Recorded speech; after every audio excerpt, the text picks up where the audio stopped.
My recollections of the early part of the war are almost identical to those of my husband. Mine are of sewing sandbags to place around trenches near the school that I was at. His are of digging safety trenches.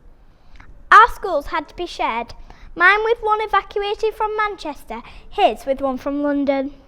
Lessons only took place for half a day, but there was still the same syllabus to cover to prepare for matriculation and higher school certificate. Gradually, friends disappeared into the service, and once exams were over, the natural progression for both of us would have been to join them, but fate stepped in, and my husband, whilst waiting for the post in the RAF, suddenly and very unexpectedly received a direct informing him that this was not to be allowed, and that he had to report to a scientific establishment. He became involved in work that he preferred not to talk about, nor may he be at liberty to do so.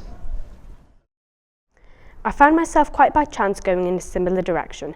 After going to Cambridge and undertaking a crash course in chemistry, I entered what had been always considered a man's world, one that they believed to be impregnable. It took them about 6 weeks to get used to my presence. The work was interesting, variable, and as time went on hazardous, but was always alleviated by camaraderie.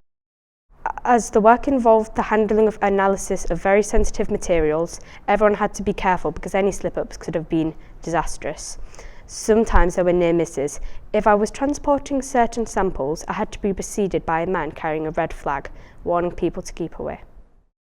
The paths of my husband and myself finally converged because he had been involved in his early assignments for the maximum time that he was considered to be safe, so he was transferred to the laboratory complex in which I was working.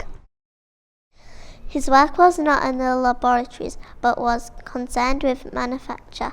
Among other things, he was involved with recovery processes, the bouncing bombs proximity devices, the safe storage of explosives in remote areas, and the setting up and manufacture of marker flares for the RAF. The E-Day was marked by these flares being used as fireworks. Needless to say, neither of us has ever smirked.